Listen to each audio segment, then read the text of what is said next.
Hello and welcome back to another episode of Taking Control of Cancer, the podcast brought to you by the North East London Cancer Alliance. I'm Steve Bland, and this is a special little mini-series that we came up with because we figured there's so much news around cancer. Cancer appears in the newspapers, on TV, on the radio, all the time. And we thought it was worth catching up every month just to talk over some of the stories that we're reading and the stories that we're hearing, and debunk some things, maybe tell you about some of the things that we think are really significant. And to do all that, I am joined, and I will be joined at each one by Paul Thomas, the Communications and Engagement Lead for the North East London Cancer Alliance. Hello, Paul. Hi, Steve. Good to see you again. And we've got Femi Odewale, who is the Managing Director of the North East London Cancer Alliance. Hello, Femi. Hi, Steve. Thank you both of us for joining me. Thank you both of us. Thanks to both of you. Thanks to both of us. Thanks to both of you for joining me. And you, yeah. We've got some really interesting stories to talk through today. And one I want to start with is it's quite relevant because obviously we're recording this in August. We're going to try and do one each month, so it will be quite of the time. We're recording this in August. Everyone's on holiday. The weather, I live in the north, so the weather's not been amazing, but the weather I think is okay generally. And we talked recently, Paul, on an episode about skin cancer. And this is a piece in The Sun from Danielle Lloyd, the former model, who has been talking about her own experience with skin cancer. She's back in hospital, or she's been back in hospital to have a mole removed after an experience with skin cancer in February. And it's interesting, isn't it? Because you guys do so much around this. Around skin cancer. Tell us about the event you've just had, actually, the in Victoria Park. So yeah, it's actually part of a wider campaign called London Get Sunset, and we launched that in Victoria Park in Tower Hamlets on the border with Hackney, end of July. Big promotion to raise awareness of skin cancer and the dangers of being out in the sun and the importance of using sun cream. And guess what happened? It rained. Of course it did. Typical. But actually, despite the rain, and there were showers, there were thunderstorms, some lightning and some clouds, but the sun did come out as well, so the full mix of weather. But actually, that really helped because it enabled us to get across the really important message that you need to protect your skin no matter what the weather. If you're outside, you've got a risk of being exposed to UV rays, so you need to wear sun cream. And I think we talked about this on our podcast, but there's a risk that people think because we're in England, it's not going to be so hot. We don't need to use sun cream as much as we do if we go abroad on our holidays and sitting by the beach. But we absolutely do, and that's the whole point of the campaign. And to help us to get the message across, we had a bright yellow ice cream van, but instead of giving out ice cream, it was giving out free sun cream. Very nice. Despite the weather, we had a huge amount of engagement. Lots of people coming to talk to us, asking for advice about using sun cream, advice about what to look for on their skin, changing in moles, etc. So a lot of engagement, and actually we're going to continue that throughout the next 3 months or so. We're taking the van to different locations around North East London to continue to raise awareness of that campaign. And Femi, we see this across different cancers. It's really, really important, isn't it, when we get someone with a bit of public profile come out and say, particularly someone I think who Danielle Lloyd, she was quite a famous model going back in, I think I would say probably the 2000s. But someone like her, with the profile that she has, coming out and just saying no, make sure no sunbeds, make sure you're covering up, make sure you're using high SPF, has a lot of impact. She does, and we see this all along. We see this all the time. I mean, there was something that happened some years back. The Jade Goody effect. We saw the EastEnders effect. We've seen so many different kind of effects where celebrities are talking from real life experiences, and suddenly everybody can relate to it, and everybody, they reach far more people. To be honest with you, but I mean, her message is important. Her message is really important, which is actually we've got to really check any changes in our body. And ensure that actually we do something. We go and see specialists where we need to. I think it's so important, especially, I don't know how it feels for you, Steve and Paul, but it seems like it's getting hotter and hotter each year, to be honest. Yeah. And people are outside, people are sunbathing, people are, enjoying the sun as we should do, but you do need to have that protection. And I think as Um, well that the feels to me, I don't know if this is a bloke in his 40s talking, but when I was in my teens, in my 20s, there wasn't, we didn't have Love Island, we didn't have all these things on the TV that really put a premium on the way that teenagers look, being mm, so well turned out, and part of that is having a tan, isn't it? mm, Looking good, looking healthy, what Yes. they would say is healthy. I think that's put a massive emphasis on getting a tan, and I think a lot of people will probably go, "Ah, well, the risk might be quite low, so I'll just." We talked about it in the podcast the other week with the guys on skin cancer. I did the same when I was in my 20s and I was working abroad. You have 10 minutes, 15 minutes without any sun cream to try and get a heavy burn in first, and then you put your sun cream on. And I think it's even more so now. Young people, there's such a lot of pressure on to look a certain way. Yeah, I think mm. that's part of it, Stephen. And the other side of it is obviously being influenced by high profile celebs and people in the public domain. And something like this article, from Danielle Lloyd has such a big impact and is so important.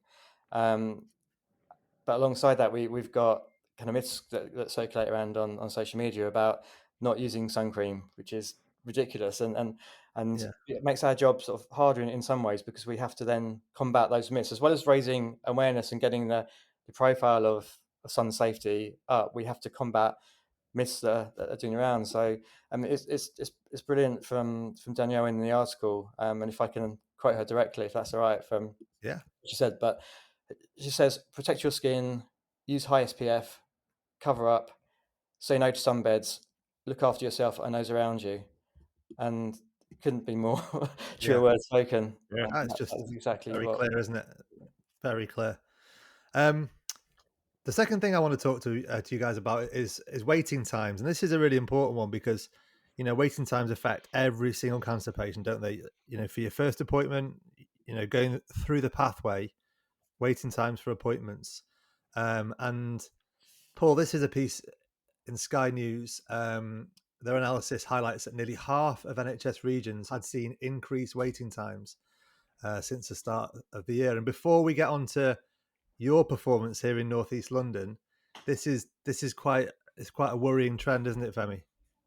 It really is. It really is. I mean, waiting times mean simply that patients are waiting longer and longer to get their treatment, or they're waiting longer for cancer.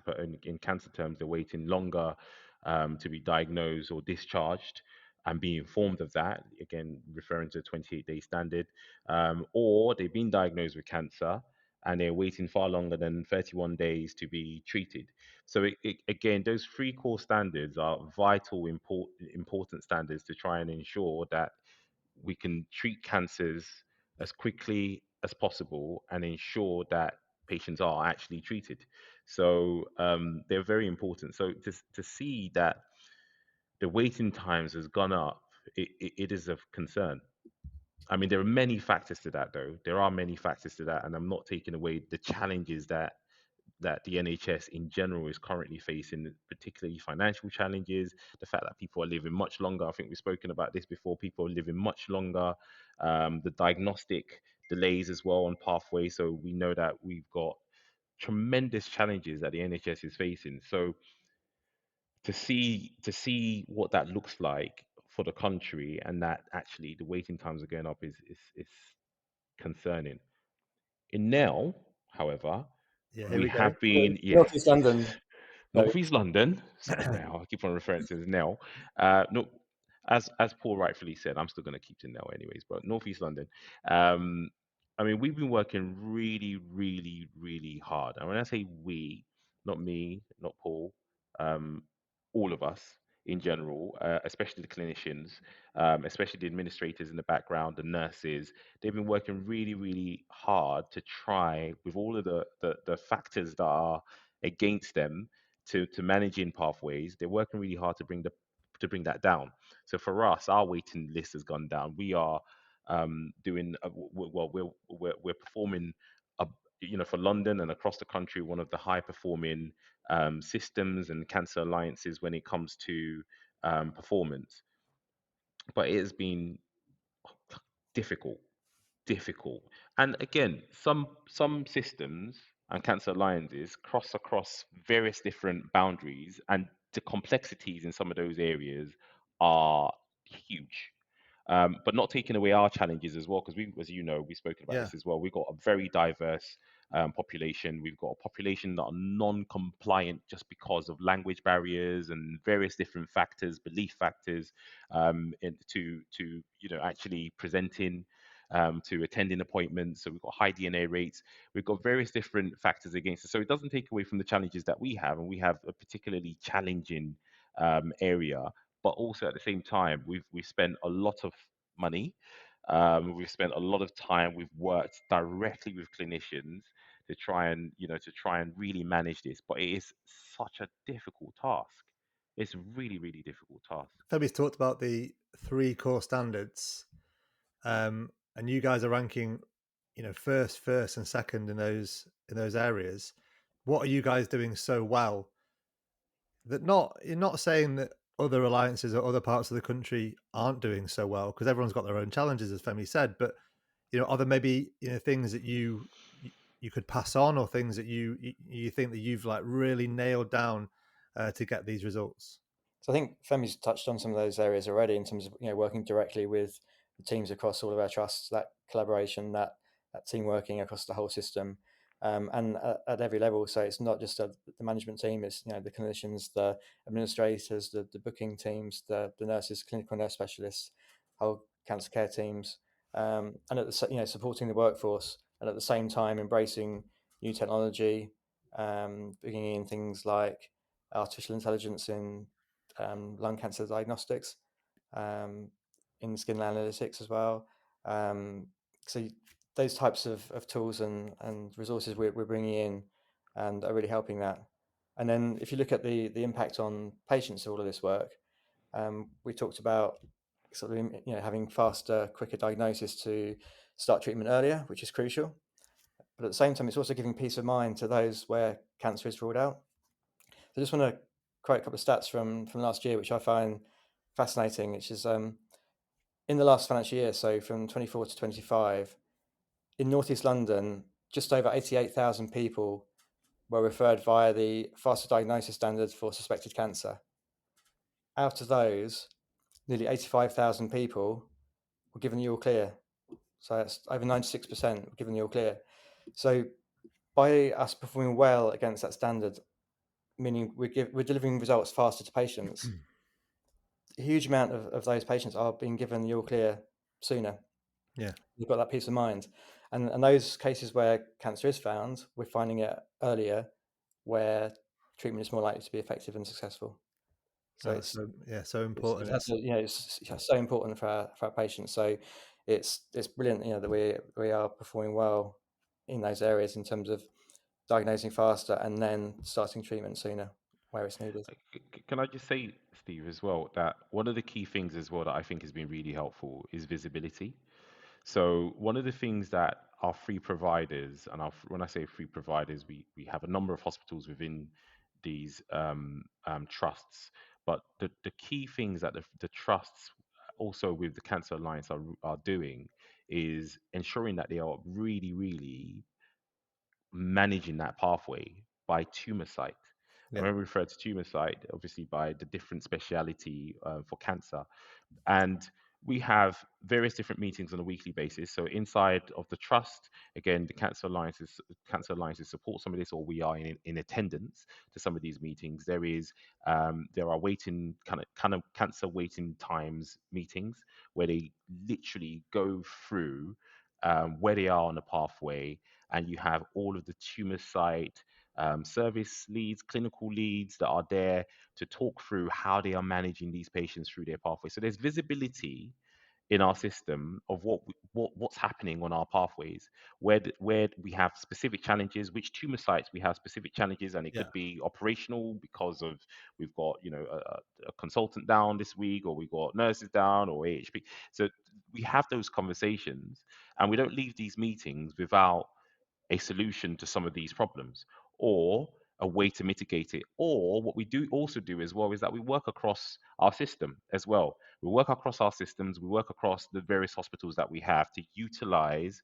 capacity to refer, to manage those patients through the pathway to ensure that they are seen as quickly as possible and they have a diagnosis or are treated as quickly as possible as well. So I think there is something that's really, really important about hospitals being able to see their pathways, the patients on their pathways, the challenges on their pathways, and having these meetings with multidisciplinary meetings to try and manage those pathways, to try and ensure that those patients are seen. It's crucial. I mean, and I think that's one of the things that we do relatively well in our system. Alongside, the most important thing is alongside working with the clinicians know exactly what it is that needs to happen to fix things on pathways or to ensure that they can find mitigations to problems. It's fantastic. I mean, the only blot in your copybook is that you're second in one of the categories. So Oh, y- don't you do know, that. you, Don't you do know, that, Steve. first, I've second. got issues with that. I Listen, like to be. I like first, us to be second is number one. fine. First, second might be fine, but there's something to aim for there, isn't there? Listen, the third piece I want to talk to you guys about is this is actually a campaign launched by the NHS last month. So in July, they're urging individuals aged 16 to 25 who missed the HPV vaccine in school to get vaccinated. And it's a really interesting topic, this, Paul, isn't it?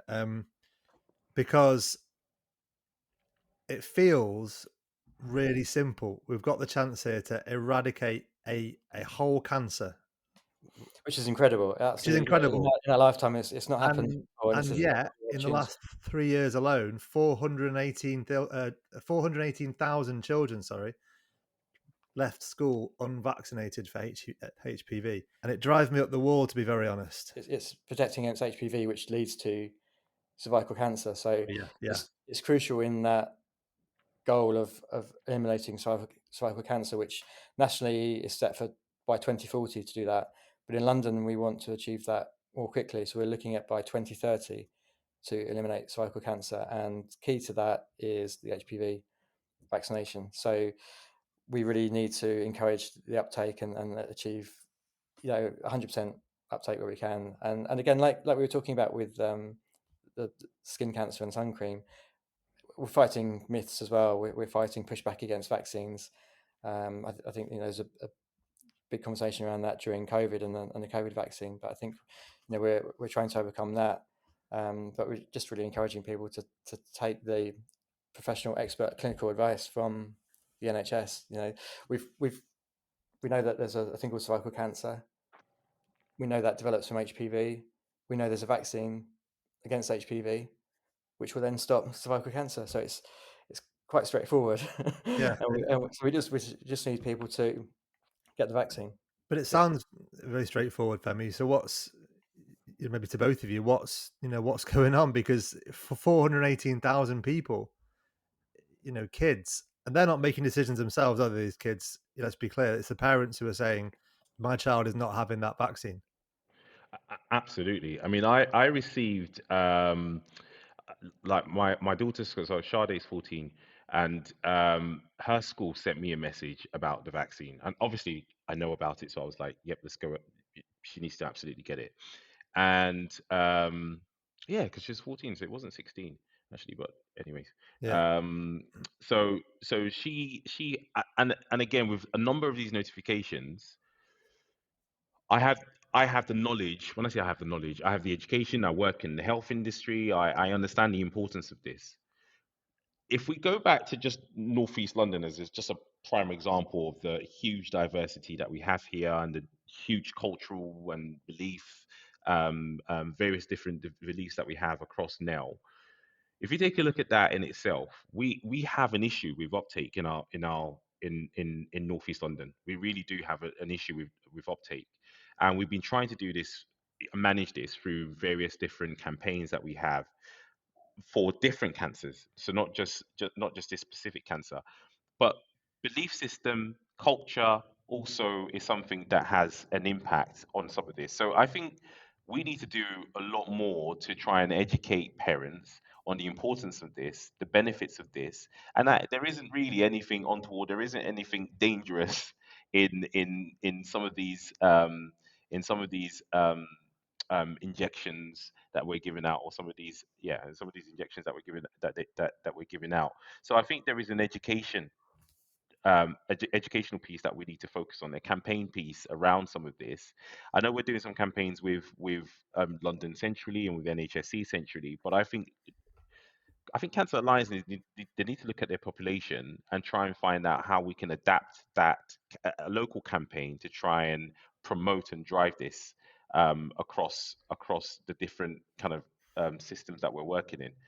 I think that's the only way. I think that's the only way. But I also think that the diversity and the cultural barriers, but the cultural myths and views are also impacting this, particularly in our area, and I would say for London. And we've So got some more campaigns coming up around this as Yeah. well. So I think that would probably be a future podcast episode where we can talk about that in a bit more detail. Yeah. We found that really targeted approach has worked really well across North East London. So campaigns like You Need to Know around womb cancer and ovarian cancer, where we're targeting specific communities where we know that there's a challenge there, and that's been really effective. So yeah, Femi's right. We've got lots of work to do in this area. But it's such an interesting one, though, isn't it, Paul? Particularly, you're thinking about communications and engagement. Like, to the vast majority of people, this is an absolute no-brainer, right? It's as straightforward as you can get, isn't it? Your child has a vaccination, and we can get rid of a cancer that kills people. It's really straightforward. So given that it's like really straightforward, actually it makes your job a little harder, because you can't just keep saying the same thing, can you? Because obviously that's the obvious message isn't getting through. So how do you get to people that maybe have a natural skepticism around vaccinations, or people that maybe for one reason or another they can't take in that a message that a lot of people would find very clear? Yeah, it's difficult. I mean, the first way, as we always do, is by talking to people, talking to our communities, to understand and listen. What are the barriers? What are the myths? What are the reasons why people aren't getting this? And then we can then look at how we overcome those through communications, but also through working with partners, with local charities, community groups, organisations to help that. And it's something we've talked about before, I think, on a previous podcast, Steve, is around how ultimately our goal is to speak to every single individual person living in North East London. So population of 2.4 million, very diverse, but we want to speak to everyone so that they're informed around cancer awareness, signs, symptoms, free screening programs. So then they can make an informed choice about how they look after and support their own health and well-being. I think that the difference in this case around HPV is it's affecting others. Yeah. So by not taking part in this, they're not just looking at their own health, but this is actually potentially affecting other people as well, because it means then that the HPV virus can continue to spread to others. So I think that's it's not just an individual choice here. You're actually making a choice about something that's going to potentially affect other people as well. This is my kind of personal take on that. Yeah, absolutely. So I think the more work we do with different communities to understand the reasons why, is it fear, is it cultural, is it beliefs, is it skepticism, is it I think we need to kind of work through those, and there'll be lots of different reasons in different parts of our area. But we just got to continue raising that awareness and getting the key messages out there. The final thing I want to talk to you guys about: how many Formula One drivers do you guys know between you? How many can you name? Can you start off with a couple? Lando Norris. Yeah, He's gonna have to edit this one out. he is. Yeah, unless he keeps it in. Maybe he's going to find out some F1 drivers himself. You haven't named one yet, Femi? I'm just even have Hamilton. That's about it. Alonso, yeah. I mean, it depends if it's modern day or old school as well. Jensen Button. Oh, I was going to say, yeah, there's Schumacher. We weren't doing a very good job, Steve, of naming drivers. I'm assuming this. Giving you long enough to name some F1 drivers, and who have you come up with? Hamilton. Jensen, Oh no, go on. You go first. Jensen Button. We're going old school as well, not just recent. But yeah, I thought you were trying to talk about current racing. Formula One world champions, actually. Go on. World Formula champions. World champions. Oh no, I don't know. Alonso. Well, listen, the reason I ask you is because, according to the Telegraph, men are more familiar with Formula One world champions than they are with signs of prostate cancer, a piece of research has found. I believe that. And I guess maybe, taking aside just prostate cancer, it's an interesting question around the education of symptoms of all cancers, isn't it? Because I bet if you asked, the same men about symptoms of bowel cancer, symptoms of, esophageal cancer, a number of cancers, the answer would probably be the same. So, yeah, hands up, I'm guilty of that. So before I started working for the Cancer Alliance, I wasn't aware that sudden weight loss for no reason was a potential sign of cancer. I didn't know that. I knew some from campaigns from kind of previous jobs or in the past. I've seen pictures about like lumps and bumps and the sight of blood, but something like sudden weight loss for no apparent reason being a sign, I didn't know that, and severe fatigue and things like that. So yeah, I think this goes back to something we've talked about before, Steve, is around early education. And I don't think I heard the word cancer once when I was at school. I don't think it wasn't mentioned. We weren't given any education around that, and so it's starting from an early age is really key. Do you think this is this bit of research is talking about men? Do you think if it was women, they would know more? See, sorry to interrupt there. See, I don't even think it's for men. We spoke about cultural, this, that, and the other before with all the other stuff. For men, it's not. It's nothing to do with education. It's nothing to. I don't think. I can only speak for myself. I don't think it's got anything to do with education. Men just simply we don't present. We don't present everything that happens to us. We feel that yeah, it's all right. I'll just put a plaster in it and I'll be fine by tomorrow. Or it's it's not that deep. It's not that. It can't be that bad. And so therefore we leave things. And I remember doing an audit, and I think it was on non-specific symptoms clinic when I was in Ashford and St. Peter's. And we looked at the numbers. The majority of patients that presented were women. We looked at the age range. We looked at absolutely everything. And then I asked Madeline, who's one of the consultants, and I was like, why is this the case? And I asked some GPs as well. So it was one of these multidisciplinary meetings, and we were looking at the data, the output, the information that I captured, and they just said, and it's in various different audits as well. But by the way, that we've done that, men just simply don't present. So there is something about us not. It's in our DNA. If I got a scratch today, I mean, dare I say, I mean, I know a little bit more now, but you try and brush everything off and just get on with life. What would change that for you personally? What would make you then change your behaviour? I think it's the numbers that I think one, because I'm working in an area where I can see the numbers, but two, it's kind of like the campaign that we did. Was it last year where we went to the football grounds? It's Paul, not you might remember. Yeah. So I think when we start doing things like that, where you're taking it, for example, if we go to Formula One, I think the NHS should pay for tickets for us to go to Formula One. But that would go down well. If we were able, I say that in jest, guys, just in case, say jest. We don't have the money for that type of stuff. That would be a waste of taxpayers' money. But if, for example, you targeted where these men are going to be and you explained things in very simplistic terms, not in the most complicated terms. If you see a lump, you need to go. If you see this, you need to. I think men will be more, or you do tests at that point in time whilst they're there. You're most likely going to get them, but other than that, you're just not going to. It's engagement, I think, isn't it's it? Engagement. Well, men just don't engage in the same way that women do.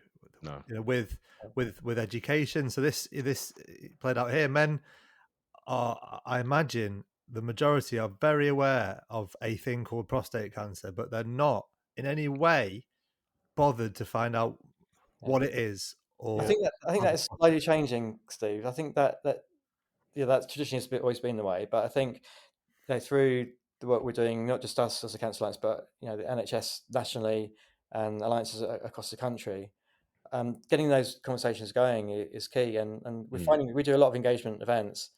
I think we've done over 40 in the last couple of months alone, and we always speak to people. We're finding men are coming forward and talking to us, particularly around prostate cancer as well. And I think that's benefited from sort of high-profile campaigns and sports personalities, and football embracing it and having the Prostate Cancer UK badge on presenters. It's much more visible, and so people are more aware. So it's slowly changing, improving. Yeah. But at the same time, as well as Femi mentioned about the kind of the route there and around the facts and stats and engagement, the other route we've got, particularly around, say, prostate cancer, is through partners and family members. So a lot of the events we do, we have some information from Prostate Cancer UK. They're great little cards, information cards, that, like sort of credit card size, that you can pick up, and it has lots of facts about prostate cancer on there. I find that a lot of women are coming over to taking one, and they go, "Oh, this is for my husband when I get home." So they're conscious of that, and they're actually the ones delivering the message, which is brilliant. It's another way for us to reach our target audience and to increase awareness of prostate cancer and the signs and symptoms. So it's not just the men we're targeting, but we're targeting families as a whole. Listen, chaps, thank you so much for that. Femi, thank you so much. And Paul, considering we only dragged you into this 30 seconds before we hit record, thank you so much. It was fab. Yeah, I wasn't expecting that, Steve, but it's happened before, so I'm sure it'll happen again. Thank you both. Thanks a lot.